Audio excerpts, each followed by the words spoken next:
ನಮಸ್ಕಾರ. ಮುಖ್ಯಾಂಶಗಳು. ನೂತನ ಪಂಬನ್ ಸೇತುವೆ ಇಂದು ಲೋಕಾರ್ಪಣೆ.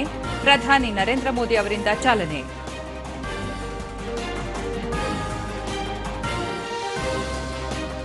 ದೇಶದೆಲ್ಲೆಡೆ ಶ್ರೀರಾಮನವಮಿ ಸಂಭ್ರಮ.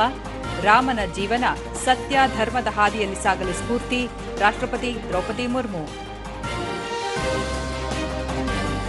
3 ದಿನಗಳ ಜಮ್ಮು ಕಾಶ್ಮೀರ ಪ್ರವಾಸದಲ್ಲಿ ಗೃಹ ಸಚಿವ ಅಮಿತ್ ಶಾ. ಭದ್ರತೆ ಬಲಪಡಿಸುವ ಕುರಿತು ಚರ್ಚೆ. ರಾಜ್ಯದಲ್ಲಿ ಕುಡಿಯುವ ನೀರಿನ ಸಮಸ್ಯೆಯಾಗದಂತೆ ಕ್ರಮ. ಸಚಿವರಾದ ದಿನೇಶ್ ಗುಂಡೂರಾವ್, ಶಿವರಾಜ್ ತಂಗಡಗಿ ಸಭೆ. ತ್ವರಿತ ಸ್ಪಂದನೆಗೆ ಸೂಚನೆ. ವಾರ್ತೆಗಳ ವಿವರ.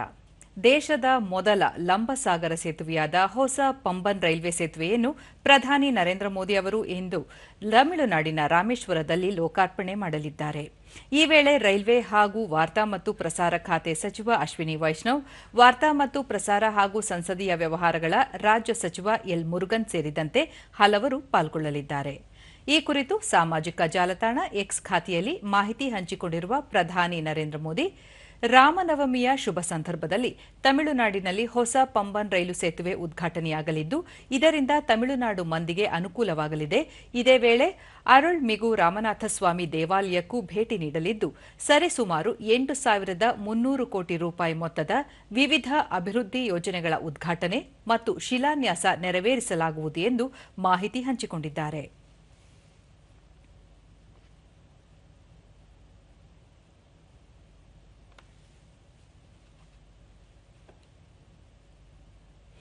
ರೈಲ್ವೆ ಸಚಿವ ಅಶ್ವಿನಿ ವೈಷ್ಣವ್, ತಮಿಳುನಾಡಿಗೆ ಈ ಯೋಜನೆ ಮಹತ್ವದ ಮೈಲಿಗಲ್ಲಾಗಲಿದೆ. ತಮಿಳುನಾಡಿನ ಸಂಸ್ಕೃತಿ, ಪರಂಪರೆ ಮತ್ತು ಭಾಷೆಯನ್ನು ಮತ್ತಷ್ಟು ಪೋಷಿಸುವ ಗುರಿ ಹೊಂದಿದ್ದು, ಅದಕ್ಕೆ ತಕ್ಕಂತೆ ರೈಲು ಸೇತುವೆಯನ್ನು ನಿರ್ಮಾಣ ಮಾಡಲಾಗಿದೆ. ಇದೇ ವೇಳೆ ಮಧುರೈ ಮತ್ತು ರಾಮೇಶ್ವರಂ ರೈಲು ನಿಲ್ದಾಣಗಳನ್ನು ಆಧುನೀಕರಣ ಮಾಡಲಾಗುತ್ತಿದೆ ಎಂದು ಹೇಳಿದರು.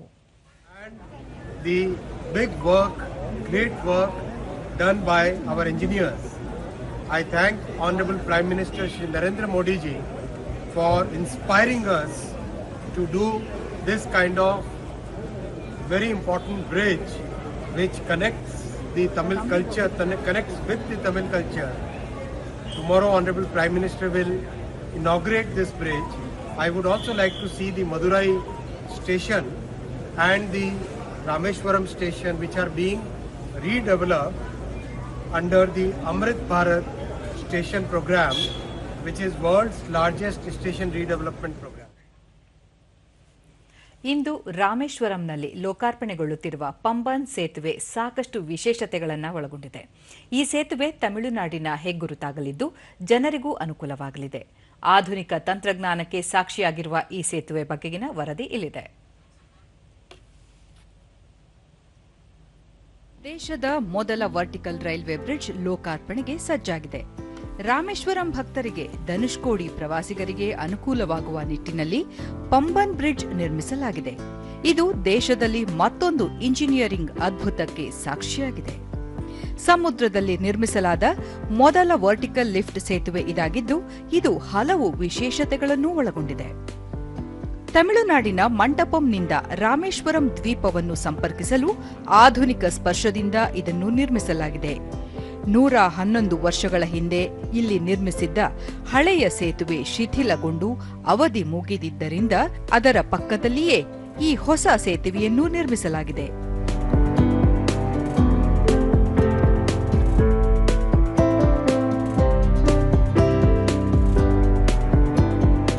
ಈ ಮೊದಲು 2050 ಮೀಟರ್ ಉದ್ದದ ಹಳೆಯ ಪಂಬನ್ ಸಮುದ್ರ ಸೇತುವೆಯನ್ನು 1911 ಮತ್ತು 1913ರ ನಡುವೆ ನಿರ್ಮಿಸಲಾಗಿತ್ತು. ಆದರೆ ಈ ಸೇತುವೆ ತುಕ್ಕು ಹಿಡಿದ ಕಾರಣ ಭದ್ರತಾ ದೃಷ್ಟಿಯಿಂದ ಕಳೆದ 2022ರ ಡಿಸೆಂಬರ್ನಿಂದ ಈ ಮಾರ್ಗದ ರೈಲು ಸಂಚಾರ ಸ್ಥಗಿತಗೊಳಿಸಲಾಗಿತ್ತು.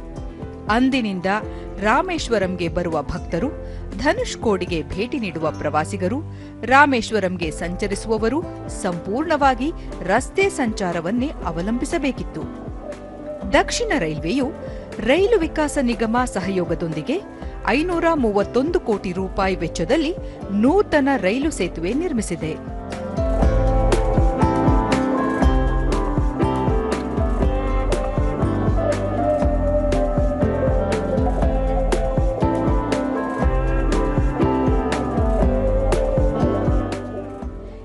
ವರ್ಟಿಕಲ್ ರೈಲ್ವೆ ಬ್ರಿಡ್ಜ್ ಭಾರತೀಯ ರೈಲ್ವೆ ಇತಿಹಾಸದಲ್ಲೇ ಒಂದು ಮೈಲಿಗಲ್ಲಾಗಿದೆ.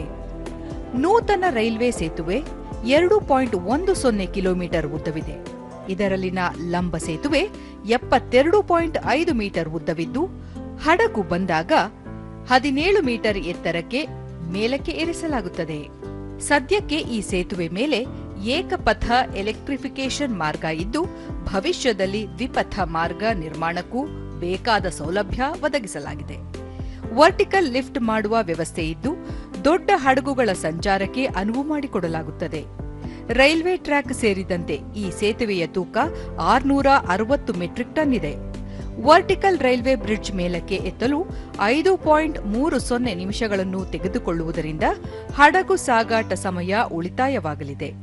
ಹೊಸ ಸೇತುವೆಯನ್ನು ನಿರ್ಮಿಸಲು 5 ವರ್ಷಗಳು ತೆಗೆದುಕೊಂಡಿದೆ. ಒಟ್ಟಾರೆ ಈ ರೈಲ್ವೆ ಸೇತುವೆ ತಮಿಳುನಾಡಿನ ಹೆಗ್ಗುರುತುಗಳಲ್ಲಿ ಒಂದಾಗಲಿದೆ. ಸುಧಾರಿತ ತಂತ್ರಜ್ಞಾನ ಮತ್ತು ವಿಶಿಷ್ಟ ವಿನ್ಯಾಸದಿಂದಲೇ ಈ ಸೇತುವೆ ಗಮನ ಸೆಳೆಯುತ್ತಿದೆ.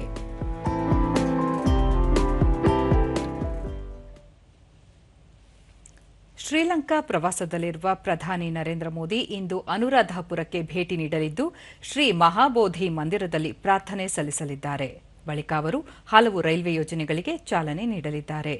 ಕೊಲಂಬೋದಲ್ಲಿ ನಿನ್ನೆ ಶ್ರೀಲಂಕಾ ಅಧ್ಯಕ್ಷ ಅನುರಕುಮಾರ ದಿಸಾನಾಯಕೆ ಅವರೊಂದಿಗೆ ಪ್ರಧಾನಿ ದ್ವಿಪಕ್ಷೀಯ ಸಭೆಯಲ್ಲಿ ಭಾಗಿಯಾದರು.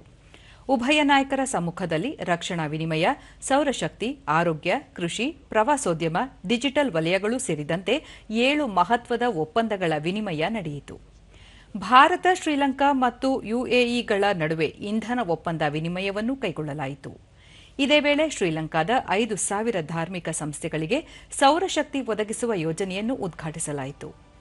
ಪ್ರಧಾನಿ ನರೇಂದ್ರ ಮೋದಿಯವರಿಗೆ ಶ್ರೀಲಂಕಾ ಮಿತ್ರ ವಿಭೂಷಣ ಪುರಸ್ಕಾರವನ್ನು ಶ್ರೀಲಂಕಾ ಅಧ್ಯಕ್ಷರು ಪ್ರದಾನ ಮಾಡಿದರು.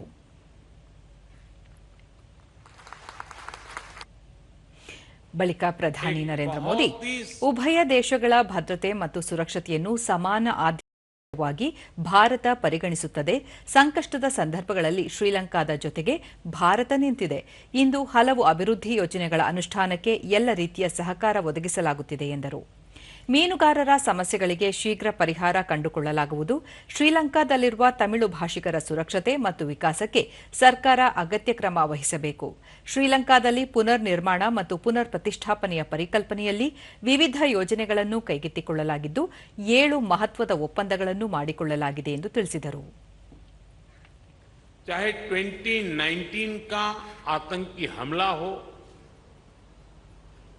कोविड महामारी हो या हाल में आया आर्थिक संकट, हर कठिन परिस्थिति में हम श्रीलंका के लोगों के साथ खड़े रहे. ಈ ವೇಳೆ ಶ್ರೀಲಂಕಾದಲ್ಲಿರುವ ತಮಿಳು ಸಮುದಾಯದ ನಾಯಕರು ಪ್ರಧಾನಿ ನರೇಂದ್ರ ಮೋದಿ ಅವರನ್ನು ಭೇಟಿ ಮಾಡಿ ಸಮಾಲೋಚಿಸಿದರು. ಈ ಸಂದರ್ಭದಲ್ಲಿ ತಮಿಳು ನಾಯಕರಾದ ಆರ್ ಸಂಪತನ್ ಮತ್ತು ಮಾವಾಯಿ ಸೇನಾಥಿರಾಜ ಅವರ ನಿಧನಕ್ಕೆ ಸಂತಾಪ ಸೂಚಿಸಿದ ಪ್ರಧಾನಿ ಅವರು, ಈ ಇಬ್ಬರು ನಾಯಕರು ವೈಯಕ್ತಿಕವಾಗಿ ಬಲ್ಲೆ ಶ್ರೀಲಂಕಾದಲ್ಲಿರುವ ತಮಿಳು ಸಮುದಾಯಕ್ಕೆ ಸಮಾನತೆ, ಗೌರವಯುತವಾದ ಬದುಕು, ನ್ಯಾಯ ದೊರಕಿಸಿಕೊಡುವಲ್ಲಿ ಪ್ರಮುಖ ಪಾತ್ರ ವಹಿಸಿದ್ದರು ಎಂದು ಹೇಳಿದರು.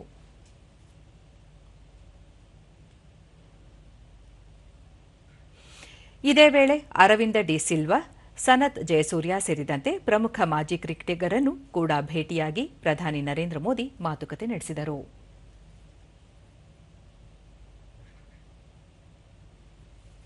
ಇಂದು ಶ್ರೀರಾಮನವಮಿ. ಹಿಂದೂ ಧರ್ಮದಲ್ಲಿ ಶ್ರೀರಾಮನನ್ನು ವಿಷ್ಣುವಿನ ಅವತಾರವೆಂದೇ ನಂಬಲಾಗುತ್ತದೆ.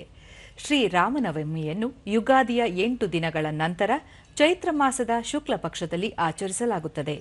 ಚೈತ್ರ ಮಾಸದ ಶುಕ್ಲ ಪಕ್ಷದ ನವಮಿ ತಿಥಿಯೆಂದು ಶ್ರೀರಾಮನ ಜನ್ಮದಿನವನ್ನು ಆಚರಣೆ ಮಾಡಲಾಗುತ್ತದೆ.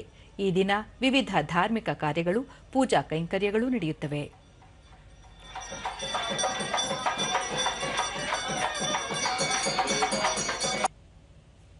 ಶ್ರೀರಾಮನವಮಿ ಹಿನ್ನೆಲೆಯಲ್ಲಿ ರಾಷ್ಟ್ರಪತಿ ದ್ರೌಪದಿ ಮುರ್ಮು ದೇಶದ ಜನರಿಗೆ ಶುಭ ಕೋರಿದ್ದಾರೆ.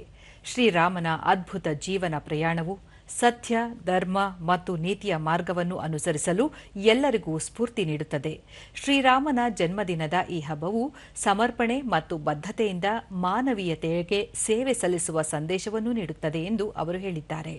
ಅಲ್ಲದೆ ಶ್ರೀರಾಮನವಮಿ ತ್ಯಾಗ, ನಿಸ್ವಾರ್ಥ, ಪ್ರೀತಿ ಮತ್ತು ಬದ್ಧತೆಯ ಮೌಲ್ಯಗಳನ್ನು ಅಳವಡಿಸಿಕೊಳ್ಳಲು ಜನರನ್ನು ಪ್ರೇರೇಪಿಸುತ್ತದೆ ಎಂದು ಅವರು ಅಭಿಪ್ರಾಯಪಟ್ಟಿದ್ದಾರೆ.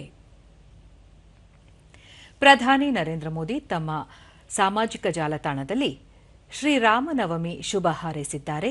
ಪ್ರಭು ಶ್ರೀರಾಮನ ಆಶೀರ್ವಾದ ಯಾವಾಗಲೂ ನಮ್ಮ ಮೇಲೆ ಇರಲಿ, ನಮ್ಮ ಎಲ್ಲ ಪ್ರಯತ್ನಗಳಿಗೆ ನಮಗೆ ಮಾರ್ಗದರ್ಶನ ನೀಡಲಿ ಎಂದು ತಮ್ಮ ಸಂದೇಶದಲ್ಲಿ ತಿಳಿಸಿದ್ದಾರೆ. ಕೇಂದ್ರ ಗೃಹ ಸಚಿವ ಅಮಿತ್ ಶಾ ಇಂದು ಜಮ್ಮು ಮತ್ತು ಕಾಶ್ಮೀರಕ್ಕೆ ಭೇಟಿ ನೀಡಲಿದ್ದು, ಇಲ್ಲಿನ ಭದ್ರತಾ ಸ್ಥಿತಿಗಳ ಪರಿಶೀಲನೆ ಮತ್ತು ಭದ್ರತಾ ಸಿಬ್ಬಂದಿಯೊಂದಿಗೆ ಸಂವಾದ ನಡೆಸಲಿದ್ದಾರೆ.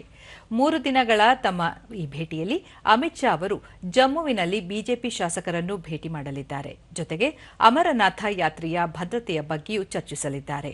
ಈ ಭೇಟಿಯ ವೇಳೆ ಭಯೋತ್ಪಾದನಾ ನಿಗ್ರಹ ಕಾರ್ಯಾಚರಣೆಗಳು, ಗಡಿಯಾಚೆಗಿನ ಒಳನುಸುಳುವಿಕೆ ಪ್ರಯತ್ನಗಳನ್ನು ತಡೆಯುವುದು ಸೇರಿದಂತೆ ಜಮ್ಮು ಮತ್ತು ಕಾಶ್ಮೀರದ ಒಟ್ಟು ಭದ್ರತೆ ಬಗ್ಗೆ ಗಮನಾರ್ಹ ಚರ್ಚೆಗಳು ನಡೆಯುವ ನಿರೀಕ್ಷೆ ಇದೆ.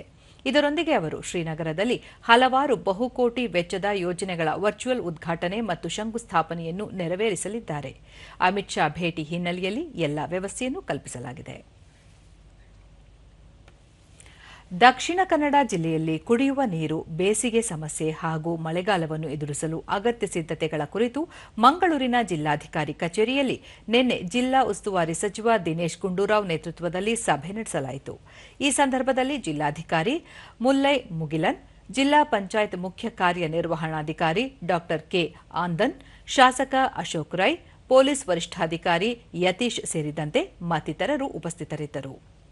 ಅಣೆಕಟ್ಟುಗಳಲ್ಲಿ ಸದ್ಯ ನೀರಿನ ಸಂಗ್ರಹ ಉತ್ತಮವಾಗಿದ್ದು, ಮಳೆಯೂ ಬರುತ್ತಿರುವುದರಿಂದ ಕುಡಿಯುವ ನೀರಿನ ಅಭಾವ ತಲೆದೋರದಿದ್ದರೂ ಮುಂದಿನ 2 ತಿಂಗಳ ಅವಧಿಯಲ್ಲಿ ಯಾವುದೇ ಸಮಸ್ಯೆ ಎದುರಾಗದಂತೆ ಮುನ್ನೆಚ್ಚರಿಕೆ ವಹಿಸಬೇಕು. ಅಧಿಕಾರಿಗಳಿಗೆ ದಿನೇಶ್ ಗುಂಡೂರಾವ್ ಸೂಚನೆ ನೀಡಿದರು. ಜಿಲ್ಲೆಯಲ್ಲಿ ವಾಡಿಕೆಗಿಂತ ಹೆಚ್ಚಿನ ಮಳೆಯಾಗಿರುವ ಕಾರಣ ಜಲಮೂಲಗಳಲ್ಲಿ ಬೇಸಿಗೆಯ ನೀರಿನ ಪೂರೈಕೆಗೆ ಅಗತ್ಯ ನೀರಿನ ಸಂಗ್ರಹವಿದೆ. ಮೇ ತಿಂಗಳಲ್ಲೇ ಮುಂಗಾರು ಆರಂಭವಾಗುವ ನಿರೀಕ್ಷೆ ಇರುವ ಕಾರಣ ನೀರಿನ ಸಮಸ್ಯೆ ಎದುರಾಗಬಹುದು ಎಂದು ಮುಲ್ಲೈ ಮುಗಿಲನ್ ತಿಳಿಸಿದರು. ಬೇಸಿಗೆ ಎದುರಾಗಿರುವ ಹಿನ್ನೆಲೆಯಲ್ಲಿ ಕೊಪ್ಪಳ ಜಿಲ್ಲೆಯಲ್ಲಿಂದು ಕುಡಿಯುವ ನೀರು ಮತ್ತು ಮೇವಿನ ಸಮಸ್ಯೆ ಕುರಿತು ಅಧಿಕಾರಿಗಳೊಂದಿಗೆ ಕನ್ನಡ ಮತ್ತು ಸಂಸ್ಕೃತಿ ಇಲಾಖೆ ಹಾಗೂ ಜಿಲ್ಲಾ ಉಸ್ತುವಾರಿ ಸಚಿವರೂ ಆಗಿರುವ ಶಿವರಾಜ್ ತಂಗಡಗಿ ಪ್ರಗತಿ ಪರಿಶೀಲನಾ ಸಭೆ ನಡೆಸಿದರು. ಈ ವೇಳೆ ಜಿಲ್ಲಾಧಿಕಾರಿ ನಳಿನ್ ಅತುಲ್, ಮುಖ್ಯ ಕಾರ್ಯನಿರ್ವಹಣಾಧಿಕಾರಿ ರಾಹುಲ್ ರತ್ನಂ ಪಾಂಡೆಯ ಸೇರಿದಂತೆ ಜಿಲ್ಲಾ ಮಟ್ಟದ ಅಧಿಕಾರಿಗಳು ಉಪಸ್ಥಿತರಿದ್ದರು.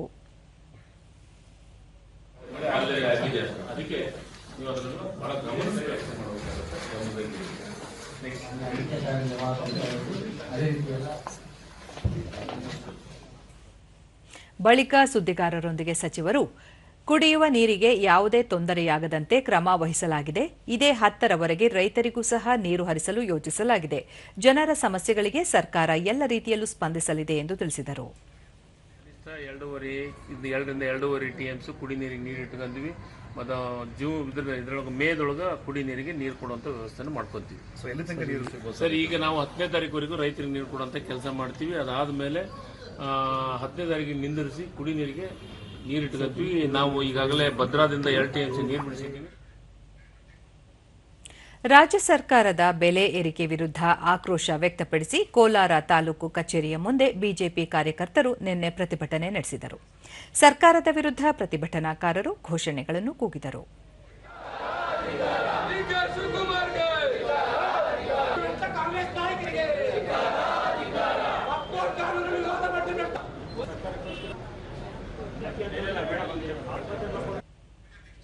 ಬಿಜೆಪಿ ಜಿಲ್ಲಾ ಅಧ್ಯಕ್ಷ ಓಂ ಶಕ್ತಿ ಚಲಪತಿ, ಕಾಂಗ್ರೆಸ್ ಪಕ್ಷ ರಾಜ್ಯದಲ್ಲಿ ಅಧಿಕಾರಕ್ಕೆ ಬಂದ ನಂತರ 2 ಬಾರಿ ಹಾಲಿನ ದರ ಏರಿಕೆ ಮಾಡಲಾಗಿದೆ. ದರ ಏರಿಕೆಯ ನಂತರ ನೇರವಾಗಿ ರೈತರ ಖಾತೆಗಳಿಗೆ ಜಮಾ ಮಾಡುವುದಾಗಿ ಮುಖ್ಯಮಂತ್ರಿ ಭರವಸೆ ನೀಡಿದ್ದರು. ಆದರೆ ಇದುವರೆಗೂ ಬಿಡಿಗಾಸು ರೈತರ ಖಾತೆಗಳಿಗೆ ಜಮಾ ಆಗಿಲ್ಲ ಎಂದು ಟೀಕಿಸಿದರು. ಗಾಳಿ ಒಂದು ಬಿಟ್ಟು ಎಲ್ಲ ಪದಾರ್ಥಗಳ ಮೇಲೆ ಬೆಲೆ ಏರಿಕೆ ಮಾಡಿದಂತ ದೇಶದಲ್ಲಿ ಯಾವುದೋ ಒಂದು ಪಕ್ಷ ಇದೆ. ಕರ್ನಾಟಕದ ಸಿದ್ದರಾಮಯ್ಯನವರ ಕಾಂಗ್ರೆಸ್ ಸರ್ಕಾರ ಮಾತ್ರನೇ. ಜಿಲ್ಲಾ ಬಿಜೆಪಿ ಉಪಾಧ್ಯಕ್ಷ ಮಾಗೇರಿ ನಾರಾಯಣಸ್ವಾಮಿ, ಡೀಸೆಲ್ ದರ ಏರಿಕೆಯಿಂದ ಅಗತ್ಯ ವಸ್ತುಗಳ ಬೆಲೆ ಏರಿಕೆಯಾಗಿದೆ. ರಾಜ್ಯ ಸರ್ಕಾರದ ಜನವಿರೋಧಿ ನೀತಿಗಳ ವಿರುದ್ಧ ನಿರಂತರವಾಗಿ ಬಿಜೆಪಿ ಪ್ರತಿಭಟನೆ ನಡೆಸಲಿದೆ ಎಂದು ಎಚ್ಚರಿಕೆ ನೀಡಿದರು. ಎಷ್ಟು ಹೊರೆ ಆಗುತ್ತೆ ಅಂತಂದ್ರೆ ತರಕಾರಿ ಮಾರಾಟ ಮಾಡೋ ವೆಹಿಕಲ್ಗಿಂದ ಆಟೋ ಚಾಲಕರಿಂದ ಹಿಡಿದು ಎಲ್ಲರಿಗೂ ಹೊರೆ ಆಗ್ತಾ ಇದ್ದೀವಿ. ಸರ್ಕಾರ ಸಾರ್ವಜನಿಕರ ವಿರುದ್ಧವಾಗಿರ್ತಕ್ಕಂಥ ಸರ್ಕಾರ, ಜನಸಾಮಾನ್ಯರ ವಿರುದ್ಧ ಇರ್ತಕ್ಕಂಥ ಸರ್ಕಾರ. ಮುಂದೆ ಈ ಸರ್ಕಾರ ತೊಲಗೋವರೆಗೂ ನಮ್ಮ ಹೋರಾಟ ನಿಲ್ಲೋದಿಲ್ಲ. ಈಗ ಜಾಹೀರಾತು, ನಂತರ ವಾರ್ತಾ ಪ್ರಸಾರ ಮುಂದುವರಿಯುವುದು. ಟೈಲರ್ ಅಣ್ಣ ನಮಸ್ಕಾರ. 2 ಡ್ರೆಸ್ ಹೊಲಿಸಬೇಕು ಸರಿನಾ? ಈ ರೀತಿ ಒಂದರಲ್ಲಿ ಪಫ್ ಸ್ಲೀವ್ಸ್ ದಾರದ ಜೊತೆ, ಇನ್ನೊಂದು ಸಲ್ವಾರ್ ನಲ್ಲಿ ಮಸ್ತ್ ಆಗಿರೋ ಸೈಡ್ ಪ್ಲೇಟ್ಸ್ ಇಟ್ಬಿಡಿ. ಶರ್ಟ್ ಅನ್ನು ಪೂರ್ತಿ ಶಾರ್ಟ್ ಲೆಂತ್ ಇಡಿ ಕ್ರಾಸ್ ಪ್ರಿಂಟರ್ ಜೊತೆ, ದುಪ್ಪಟ್ಟದಲ್ಲಿ ಸ್ಕ್ಯಾಲಪ್ಸ್ ಮತ್ತೆ ಅದರಲ್ಲಿ ಮಸ್ತ್ ಆಗಿರೋ ಫ್ಯಾನ್ಸಿ ಲೇಸ್ ಇಡಿ. ಆದ್ರೆ ಟೈಲರ್ ಅಣ್ಣ 4 ದಿನದಲ್ಲಿ ಪಾರ್ಟಿ ಇದೆ, ರೆಡಿ ಆಗ್ಬೋದಲ್ಲ ಪಕ್ಕ? ಆಗ್ಬೋದು. ಹೇಗೆ?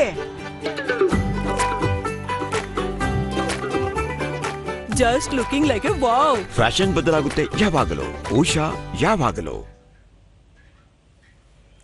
ಕೇಂದ್ರ ಸರ್ಕಾರದ ಬುಡಕಟ್ಟು ವ್ಯವಹಾರಗಳ ಮಂತ್ರಾಲಯದ ಅಧೀನದಲ್ಲಿ ಬರುವ ರಾಷ್ಟ್ರೀಯ ಬುಡಕಟ್ಟು ವಿದ್ಯಾರ್ಥಿಗಳ ಶಿಕ್ಷಣ ಸಮಾಜ ಕೆಇಎಸ್ಪಿಎಸ್ ದೇಶಾದ್ಯಂತ ಎಸ್ಎಸ್ಎಲ್ಸಿ ಮತ್ತು ಪಿಯುಸಿಯಲ್ಲಿ ವಾರ್ಷಿಕ ಪರೀಕ್ಷೆಗಳಲ್ಲಿ ರಾಜ್ಯ ಮಟ್ಟದಲ್ಲಿ ಅಗ್ರಸ್ಥಾನ ಪಡೆದ ವಿದ್ಯಾರ್ಥಿಗಳ ವಿವರಗಳನ್ನು ಪ್ರಕಟಿಸಿದೆ. ರಾಜ್ಯದ ಏಕಲವ್ಯ ಮಾದರಿ ವಸತಿ ಶಾಲೆಗಳಲ್ಲಿ ಅಧ್ಯಯನ ಮಾಡಿ ರಾಷ್ಟ್ರಮಟ್ಟದಲ್ಲಿ ಪ್ರಥಮ ಸ್ಥಾನ ಪಡೆದ 3 ವಿದ್ಯಾರ್ಥಿಗಳನ್ನು ಮುಖ್ಯಮಂತ್ರಿ ಸಿದ್ದರಾಮಯ್ಯ ಬೆಂಗಳೂರಿನಲ್ಲಿಂದು ಸನ್ಮಾನಿಸಿ ಬಹುಮಾನ ಘೋಷಿಸಿದರು. ಎಸ್ಎಸ್ಎಲ್ಸಿಯಲ್ಲಿ ಶೇಕಡಾ 96.8% ಅಂಕ ಪಡೆದ ಚಿತ್ರದುರ್ಗ ಜಿಲ್ಲೆಯ ಸಂಜೀವ್ ಮುತ್ತಯ್ಯ, ಪಿಯುಸಿ ವಾಣಿಜ್ಯ ವಿಭಾಗದಲ್ಲಿ ಶೇಕಡಾ 95.16% ಅಂಕ ಪಡೆದು ಪ್ರಥಮ ಸ್ಥಾನ ಪಡೆದ ರಾಯಚೂರು ಜಿಲ್ಲೆಯ ವೀರೇಶ್ ಅವರಿಗೂ ತಲಾ 2 ಲಕ್ಷ ರೂಪಾಯಿ ಹಾಗೂ ವಿಜ್ಞಾನ ವಿಭಾಗದಲ್ಲಿ ಶೇಕಡಾ 95% ಅಂಕ ಪಡೆದು ತೃತೀಯ ಸ್ಥಾನ ಪಡೆದ ಬೆಳಗಾವಿ ಜಿಲ್ಲೆಯ ಲೋಹಿತ್ ನೀಲಪ್ಪ ಶಿನೋಬಿ ಅವರಿಗೆ 1 ಲಕ್ಷ ರೂಪಾಯಿ ಬಹುಮಾನ ಪ್ರಕಟಿಸಿದ್ದಾರೆ. ನಿನ್ನೆ ಅವರು ರಾಜ್ಯದಲ್ಲಿ 12 ಏಕಲವ್ಯ ಮಾದರಿ ವಸತಿ ಶಾಲೆಗಳಿದ್ದು 2024-25ನೇ ಸಾಲಿನಲ್ಲಿ 4534 ವಿದ್ಯಾರ್ಥಿಗಳು ವ್ಯಾಸಂಗ ಮಾಡಿದ್ದಾರೆ. ದೇಶವ್ಯಾಪಿ ಒಟ್ಟಾರೆ 722 ಏಕಲವ್ಯ ಮಾದರಿ ವಸತಿ ಶಾಲೆಗಳಿವೆ.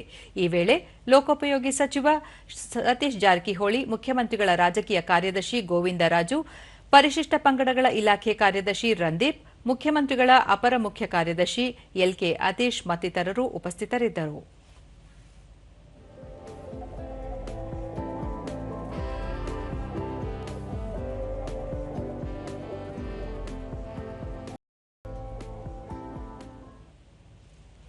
ತುಮಕೂರಿನ ಬಂಡಾಯ ಸಾಹಿತ್ಯ ಸಂಘಟನೆ, ಜಿಲ್ಲಾ ಕನ್ನಡ ಸಾಹಿತ್ಯ ಪರಿಷತ್, ದವನ ಭೂಮಿಕೆ ಸಾಂಸ್ಕೃತಿಕ ಟ್ರಸ್ಟ್ ವತಿಯಿಂದ ಪ್ರಾಧ್ಯಾಪಕರಾದ ಡಾ ಒ ನಾಗರಾಜು ರಚಿತ ಹಿಂದೂಪುರ ಕಾದಂಬರಿ ಬಿಡುಗಡೆ ಕಾರ್ಯಕ್ರಮ ತುಮಕೂರಿನಲ್ಲಿ ನಿನ್ನೆ ನಡೆಯಿತು.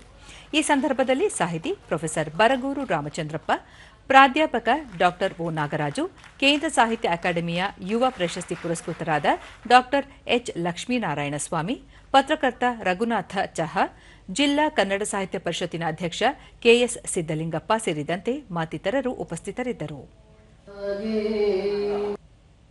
ಬಳಿಕ ಪ್ರೊಫೆಸರ್ ಬರಗೂರು ರಾಮಚಂದ್ರಪ್ಪ ಕನ್ನಡ ಸಾಹಿತ್ಯದಲ್ಲಿ ಬಂಡಾಯ, ದಲಿತ, ಪ್ರಗತಿಪರ ಸಾಹಿತ್ಯಗಳ ಕೃತಿಗಳನ್ನು ವಿಮರ್ಶಕರು ನೋಡುವ ದೃಷ್ಟಿಕೋನ ಬದಲಾಗಿದೆ. ಹೀಗಾಗಿಯೇ ಅನೇಕ ಕೃತಿಗಳು ಜನರ ನಡುವೆ ಚರ್ಚೆಗೆ ಬಾರದಂತಾಗಿವೆ. ಸಿದ್ಧ ಮಾದರಿಯ ಸಾಹಿತ್ಯ ಮತ್ತು ವಿಮರ್ಶೆಯ ನೋಟ ಹತ್ತಿಕ್ಕುವ ಬರವಣಿಗೆ ಮುಂದುವರಿಯಬೇಕು ಎಂದು ಅಭಿಪ್ರಾಯಪಟ್ಟರು. ಹಿಡಿದುಕೊಡಕ್ಕೆ ಶುರುವಾಗುತ್ತೆ. ಬೇರೆ ಬೇರೆ ತಲೆಮಾರುಗಳಲ್ಲಿ ಹಿಡಿಯೋ ಪ್ರಯತ್ನವನ್ನ ಈ ಕಾದಂಬರಿ ಮಾಡುತ್ತೆ. ಇದೊಂದು ವಿಶೇಷವಾದ್ದು. ಹಾಗಾಗಿ ಇದೊಂದು ಗ್ರಾಮೀಣ ಭಾಗದ ಬದುಕನ್ನ ಅದರ ಸಾಮಾಜಿಕ ಸ್ಥಿತ್ಯಂತರಗಳ ಮುಖಾಂತರವಾಗಿ ಕಟ್ಟಿಕೊಡ್ತಕ್ಕಂತಹ ಒಂದು ಪ್ರಯತ್ನವನ್ನು, ವಿಶೇಷ ಪ್ರಯತ್ನವನ್ನ ನಾಗರಾಜ್ ಅವರು ಈ ಕೃತಿಯಲ್ಲಿ ಮಾಡಿದ್ದಾರೆ. ರಘುನಾಥ ಚಹಾ, ಸಾಹಿತ್ಯ ಪ್ರದರ್ಶಕ ಕಲೆ ಆಗುತ್ತಿದೆಯೇ ಎಂಬ ಅನುಮಾನ ಕಾಡುತ್ತಿದೆ. ಸಾಹಿತ್ಯ ಪ್ರದರ್ಶನ ಆಗಬಾರದು, ಚರ್ಚೆಯಲ್ಲಿ ಲೇಖಕ ಇರಬಾರದು, ಪುಸ್ತಕವೇ ಚರ್ಚೆಯ ಕೇಂದ್ರವಾಗಬೇಕು ಎಂದು ತಿಳಿಸಿದರು. ಆದರೆ ಇವತ್ತು ಪುಸ್ತಕವನ್ನ ಒಂದು ಉದ್ಯಮ ಅಂತ ಭಾವಿಸಿದ್ದೇವಲ್ಲ ನಾವು, ಅದು ಆ ಒಂದು ಭರಾಟೆಯಲ್ಲಿ ಒಂದು ಪುಸ್ತಕ ಬರವಣಿಗೆಯನ್ನು ಕೂಡ ಮತ್ತೆ ಚರ್ಚೆಗಳನ್ನು ಕೂಡ ಒಂದು ಪ್ರದರ್ಶಕ ಕಲೆಯ ರೂಪದಲ್ಲಿ ನಾವು ನೋಡ್ತಾ ಇದ್ದೇವೆ. ಡಾಕ್ಟರ್ ಎಚ್ ಲಕ್ಷ್ಮೀನಾರಾಯಣಸ್ವಾಮಿ, ಬಂಡಾಯ ಸಾಹಿತ್ಯ ದಲಿತ ಸಾಹಿತ್ಯಗಳಲ್ಲಿನ ದಲಿತತ್ವದ ಪ್ರತಿನಿಧೀಕರಣ ಕೃತಿಯಾಗಿದೆ. ಈ ಕೃತಿಗೆ ಚಾರಿತ್ರಿಕ ಮಹತ್ವ ಹಾಗೂ ಸಮಕಾಲೀನ ಸ್ಪಂದನೆ ದೊರೆಯಬೇಕು ಎಂದರು. ಅಸ್ತಿತ್ವವನ್ನು ಸ್ಥಾಪಿಸಿಕೊಂಡ ಕವಿಗಳ ನಡುವೆ ದಲಿತ ಕುಲದ ಚಾರಿತ್ರಿಕ ಸಂಗತಿಗಳನ್ನ ಕನ್ನಡ ಸಾಹಿತ್ಯಕ್ಕೆ ಕಟ್ಟಿಕೊಡುವುದು ಮಾತ್ರವಲ್ಲ, ಅದೊಂದು ಜನಾಂಗದ ಶಕ್ತಿಯಾಗಿಸಿದಂತ ಬಹಳ ದೊಡ್ಡ ಸಮರ್ಥ ಲೇಖಕನಾಗಿಯೂ ನಮ್ಮ ಮುಂದೆ ಅವರು ಬಹಳ ಮುಖ್ಯ ಅಂತ ನನಗೆ ಅನಿಸ್ತದೆ. ಮೇಲುಕೋಟೆಯಲ್ಲಿ ನಾಳೆಯಿಂದ ವೈರಮುಡಿ ಉತ್ಸವ ಆಚರಿಸಲು ಸಕಲ ಸಿದ್ಧತೆ ಮಾಡಿಕೊಳ್ಳಲಾಗಿದೆ ಎಂದು ಕೃಷಿ ಹಾಗೂ ಜಿಲ್ಲಾ ಉಸ್ತುವಾರಿ ಸಚಿವ ಚೆಲುವರಾಯಸ್ವಾಮಿ ಮಂಡ್ಯದಲ್ಲಿ ನಿನ್ನೆ ತಿಳಿಸಿದ್ದಾರೆ. ಕಳೆದ ಹಲವು ದಿನಗಳಿಂದ ಬೇಸಿಗೆಯ ಬಿರು ಬಿಸಿಲು ಜನರನ್ನು ಹೈರಾಣಾಗಿಸಿದೆ. ಮಂಡ್ಯ ಜಿಲ್ಲೆಯಲ್ಲೂ ಕೂಡ ಜನರು ಹಣ್ಣುಗಳು ಹಾಗೂ ತಂಪು ಪಾನೀಯಗಳ ಮೂಲಕ ಮೊರೆ ಹೋಗಿದ್ದಾರೆ. ಈ ಕುರಿತು ಒಂದು ವರದಿ.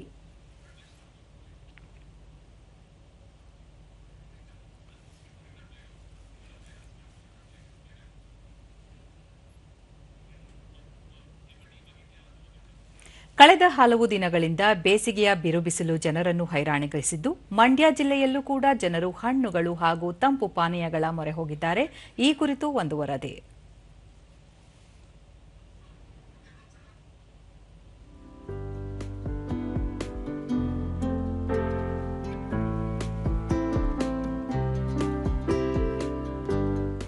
ಬೇಸಿಗೆ ಬಂದರೆ ಸಾಕು ಬಿಸಿಲು ಮತ್ತು ದಾಹ ಹೆಚ್ಚಾಗತ್ತೆ.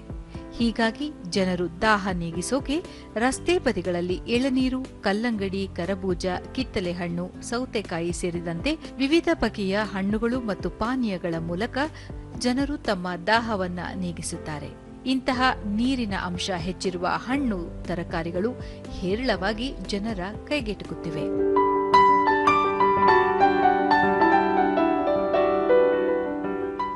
ಬೆಳಗ್ಗೆ ಸಂಜೆ ಎನ್ನದೆ ಜನರು ಎಳನೀರು ಸೇರಿದಂತೆ ತಂಪು ಪಾನೀಯಗಳ ಮೊರೆ ಹೋಗುವ ಮೂಲಕ ಬಿಸಿಲ ಝಳದಿಂದ ಪಾರಾಗೋಕೆ ನಾನಾ ಕಸರತ್ತು ಮಾಡ್ತಾರೆ. ಮಂಡ್ಯ ಜಿಲ್ಲೆಯಲ್ಲೂ ಕೂಡ ಇಂತಹ ಪರಿಸ್ಥಿತಿ ಕಾಣ್ತಾ ಇದೆ. ಜನರು ಹಣ್ಣು ಸೇವನೆ, ಹಣ್ಣುಗಳ ಪಾನೀಯ ಸೇವಿಸುತ್ತಿದ್ದಾರೆ. ದೂರದರ್ಶನದೊಂದಿಗೆ ಕಲ್ಲಂಗಡಿ ಹಣ್ಣಿನ ವ್ಯಾಪಾರಿ ವೆಂಕಟೇಶ್, ಹಳ್ಳಿಗಳಿಗೆ ತೆರಳಿ ರೈತರಿಂದ ನೇರವಾಗಿ ಹಣ್ಣನ್ನು ಖರೀದಿಸಿ ತರುತ್ತೇವೆ, ಗ್ರಾಹಕರಿಂದ ಉತ್ತಮ ಪ್ರತಿಕ್ರಿಯೆ ಇದೆ ಎಂದು ಹೇಳಿದ್ದಾರೆ. ನಾವು ಹಳ್ಳಿಗಳಿಂದ ನೇರವಾಗಿ ರೈತರಿಂದ ಪರಿಚಯಿಸ್ತಾ ಇದ್ದೀವಿ. ಇನ್ನೇನು 20 ವರ್ಷದಿಂದ ಈ ವ್ಯಾಪಾರ ಮಾಡ್ತೀವಿ. ಬೇಸಿಗೆಯಲ್ಲಿ ಮಾತ್ರ ಈ ವ್ಯಾಪಾರ. ಬೇರೆ ಟೈಮಲ್ಲಿ ಸೌತೆಕಾಯಿ, ಚುರುಮುರಿ, ಇದು ಮಾವಿನಕಾಯಿ ದಿನಕ್ಕೆ 6-7 ಸಾವಿರ ರೂಪಾಯಿ ಗಂಟಲು ವ್ಯಾಪಾರ ನಡೆಯುತ್ತೆ. ಎಳನೀರು ವ್ಯಾಪಾರಿ ಈಶ್ವರ್, ಕಳೆದ ಬಾರಿಗಿಂತ ಈ ಬಾರಿ ಎಳನೀರಿನ ದರ ಹೆಚ್ಚಾಗಿದೆ. ರೈತರಿಗೆ ಪ್ರೋತ್ಸಾಹ ನೀಡುವ ಉದ್ದೇಶದಿಂದ ತೋಟಗಳಿಂದಲೇ ನೇರವಾಗಿ ಎಳನೀರು ಖರೀದಿಸಿ ತರಲಾಗುತ್ತಿದೆ ಎಂದು ಹೇಳಿದರು. ಬಟ್ ಈ ಸಲ ಎಳನೀರು ಸಿಗ್ತಾಯಿಲ್ಲ, ಏನಿಲ್ಲ, ಎಲ್ಲ ಹೊರಗಡೆ ಜಾಸ್ತಿ ಬಾಂಬೆಗೆ ಹೋಗ್ತಾ ಇದೆ. ನಾವು ಡೈರೆಕ್ಟ್ ಮಾಮೂಲಿ ರೈತರಿಂದ ಡೈರೆಕ್ಟ್ ಮಾಮೂಲಿ ಕಟ್ ಮಾಡಿ ತೋಟದಿಂದ ತಗೊಬರ್ತೀವಿ. ಬಟ್ ಎಳನೀರು ಸಿಗ್ತಾಯಿಲ್ಲ. ದುಡ್ಡು ಕೊಟ್ಟರು ಗ್ರಾಹಕರಿಗೆ ಕೊಡೋಕ್ಕೂ ನಮಗೆ ಎಳನೀರು ಸಿಗ್ತಾಯಿಲ್ಲ. ಡಿಮ್ಯಾಂಡ್ ತುಂಬ ಇದೆ. ಈ ಸಲ ಸಮ್ಮರ್ ತುಂಬ ಜಾಸ್ತಿ ಇದೆ. ಡೈಲಿ ಒಂದು 30-40 ಎಳನೀರು ಸಿಗುತ್ತೆ. ಆಮೇಲೆ ತೋಟದಲ್ಲ 30 ಕುಯ್ಯೋರು ಕೂಲಿ ಸೇರಿ 35 ರೂಪಾಯಿ ಆಗುತ್ತೆ ನಮಗೆ. ಒಂದು ಎಳನೀರು ಕಟ್ ಮಾಡೋದು 15 ರೂಪಾಯಿ ಸಿಗುತ್ತೆ ನಮಗೆ. ಗ್ರಾಹಕ ಸಂಜಯ್, ಬೇಸಿಗೆ ಸಮಯದಲ್ಲಿ ಜನರು ಅಂಗಡಿಗಳಲ್ಲಿ ಸಿಗುವ ತಂಪು ಪಾನೀಯ ಸೇವಿಸುವ ಬದಲು ಕಲ್ಲಂಗಡಿ, ಎಳನೀರು, ಕಬ್ಬಿನ ಹಾಲಿನಂತಹ ಪಾನೀಯ ಸೇವಿಸುವುದು ಒಳಿತು ಎಂದರು. ಒಂದು ಕೂಲ್ ಡ್ರಿಂಕ್ಸ್ ಕುಡಿಯೋದ್ರಿಂದ ಎಲ್ಲ ಏನಂದ್ರೆ ಸಾಫ್ಟ್ ಡ್ರಿಂಕ್ಸ್ ಎಲ್ಲ ಕೆಮಿಕಲ್ ಇರುತ್ತೆ. ಅದ್ರ ಬದಲು ಏನಪ್ಪ ಅಂತಂದರೆ ನಾವು ಕಲ್ಲಂಗಡಿ ಹಣ್ಣು ತಿನ್ನೋದ್ರಿಂದ, ಕಲ್ಲಂಗಡಿ ಹಣ್ಣು ನಮ್ಗೆ ಹೆಲ್ತ್ಗೆ ಬೇಕಾದಂಥದ್ದಂದರೆ ಕಲ್ಲಂಗಡಿಯಲ್ಲಿ 90% ನೀರಿನಂಶನೇ ಇರುತ್ತೆ. ನೀರಿನಂಶ ಇರೋದ್ರಿಂದ ಒಂದು ರೈತರಿಗೂ ಕೂಡ ಬೆನಿಫಿಟ್ ಆಗುತ್ತೆ. ಅದರಿಂದ ನಮ್ಗೆ ಆರೋಗ್ಯಕ್ಕೂ ಕೂಡ ಉಪಯೋಗ ಆಗುವಂಥದ್ದು. ಕಲ್ಲಂಗಡಿ ಹಣ್ಣು ತಿನ್ನೋದ್ರಿಂದ ತುಂಬ ಉಪಯೋಗಗಳೈತೆ.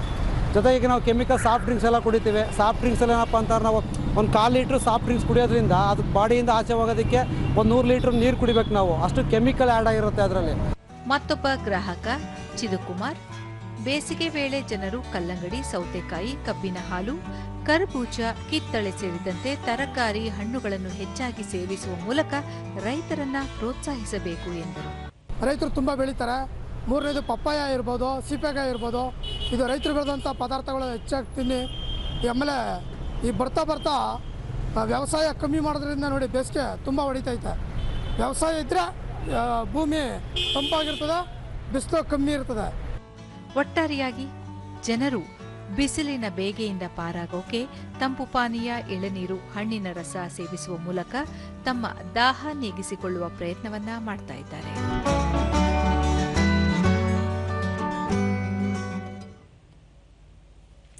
ಬೆಂಗಳೂರು ನಗರ ಜಿಲ್ಲಾ ಪಂಚಾಯಿತಿ, ದಕ್ಷಿಣ ತಾಲೂಕು ಪಂಚಾಯಿತಿ, ಕುಂಬಳಗೋಡು ಗ್ರಾಮ ಪಂಚಾಯಿತಿ ಹಾಗೂ ರಾಜರಾಜೇಶ್ವರಿ ಇಂಜಿನಿಯರಿಂಗ್ ಕಾಲೇಜು ವತಿಯಿಂದ ಬೆಂಗಳೂರಿನಲ್ಲಿ ನಿನ್ನೆ ಹಮ್ಮಿಕೊಂಡಿದ್ದ ಉದ್ಯೋಗ ಮೇಳಕ್ಕೆ ಸ್ಥಳೀಯ ಶಾಸಕ ಎಸ್ಟಿ ಸೋಮಶೇಖರ್ ಚಾಲನೆ ನೀಡಿದರು. ಈ ವೇಳೆ ಜಿಲ್ಲಾ ಪಂಚಾಯತ್ ಮುಖ್ಯ ಕಾರ್ಯನಿರ್ವಹಣಾಧಿಕಾರಿ ಕೆಎಸ್ ಲತಾಕುಮಾರಿ, ಕುಂಬಳಗೋಡು ಗ್ರಾಮ ಪಂಚಾಯಿತಿ ಅಧ್ಯಕ್ಷ ಎನ್ ದೇವರಾಜು, ಕಾಲೇಜಿನ ಪ್ರಾಂಶುಪಾಲರಾದ ಡಾ ಆರ್ ಬಾಲಕೃಷ್ಣ ಸೇರಿದಂತೆ ಹಲವು ಅಧಿಕಾರಿಗಳು ಉಪಸ್ಥಿತರಿದ್ದರು. ಈ ಕಾರ್ಯಕ್ರಮದ ಸಹಕಾರ ಸಚಿವರು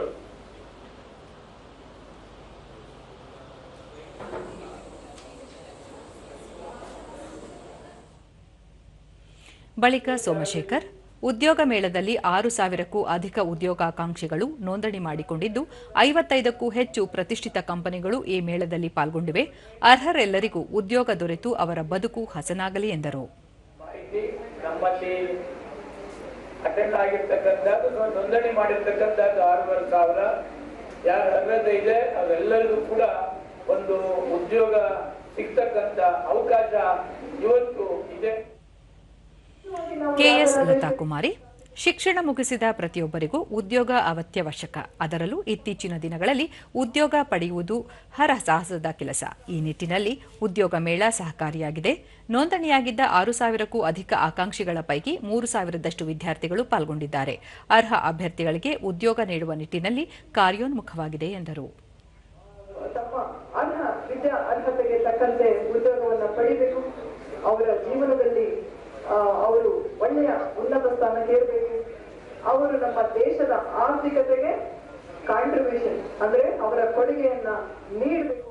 ಒಂದೇ ಜಾಗದಲ್ಲಿ ಎಷ್ಟೋ ವಿದ್ಯಾರ್ಥಿ ಅಂಕಿತ, ಉದ್ಯೋಗ ಮೇಳಗಳು ಗ್ರಾಮೀಣ ಪ್ರದೇಶದಿಂದ ಬಂದ ವಿದ್ಯಾರ್ಥಿಗಳಿಗೆ ಅನುಕೂಲವಾಗಲಿದೆ. ತಾವು ಕೂಡ ಹಲವು ಕಂಪನಿಗಳ ಸಂದರ್ಶನದಲ್ಲಿ ಭಾಗಿಯಾಗಿದ್ದಾಗಿ ತಿಳಿಸಿದರು.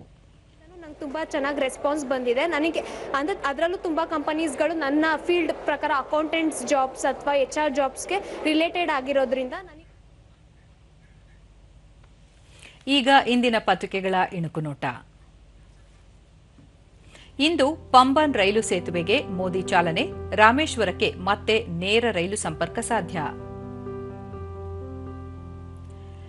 ಶ್ರೀಲಂಕಾ ಜೊತೆ 7 ಒಪ್ಪಂದಗಳಿಗೆ ಸಹಿ. ದ್ವೀಪ ರಾಷ್ಟ್ರದ ಅತ್ಯುನ್ನತ ನಾಗರಿಕ ಪ್ರಶಸ್ತಿ ಸ್ವೀಕರಿಸಿದ ಪ್ರಧಾನಿ ಮೋದಿ. ಸಾಗರ ಸುರಕ್ಷತೆಗೆ ಭಾರತ ದಿಟ್ಟ ಹೆಜ್ಜೆ. ಮಿತ್ರ ರಾಷ್ಟ್ರಗಳ ಸಹಯೋಗದ ಒನ್ ಓಷಿಯಾನ್ ಒನ್ ಮಿಷನ್ಗೆ ರಕ್ಷಣಾ ಸಚಿವ ಚಾಲನೆ. ಏಪ್ರಿಲ್ 15ರಿಂದ ಸರ್ಕಾರಕ್ಕೆ ಲಾರಿ ಮುಷ್ಕರದ ಬಿಸಿ. ಶೂಟಿಂಗ್ ವಿಶ್ವಕಪ್ನಲ್ಲಿ ಸ್ವಿಫ್ಟ್ಗೆ ಸ್ವರ್ಣ. ಇವು ಇಂದಿನ ಪತ್ರಿಕೆಗಳ ಪ್ರಮುಖ.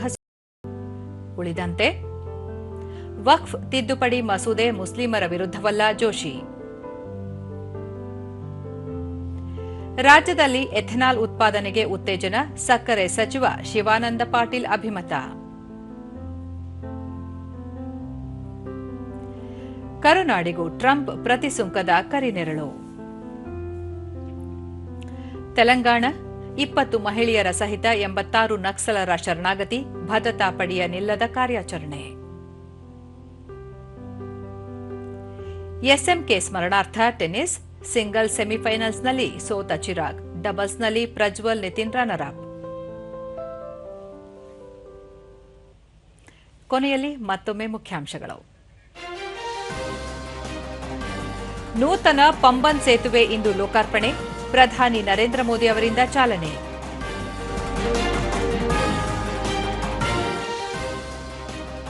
ದೇಶದೆಲ್ಲೆಡೆ ಶ್ರೀರಾಮನವಮಿ ಸಂಭ್ರಮ. ರಾಮನ ಜೀವನ ಸತ್ಯ ಧರ್ಮದ ಹಾದಿಯಲ್ಲಿ ಸಾಗಲು ಸ್ಫೂರ್ತಿ. ರಾಷ್ಟ್ರಪತಿ ದ್ರೌಪದಿ ಮುರ್ಮು.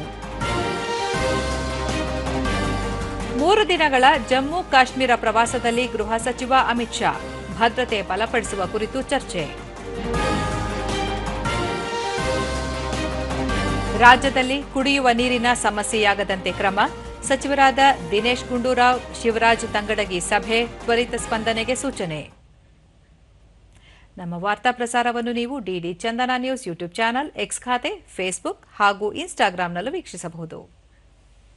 ನಮ್ಮ ಮುಂದಿನ ವಾರ್ತಾ ಪ್ರಸಾರ 11 ಗಂಟೆಗೆ. ನಮಸ್ಕಾರ.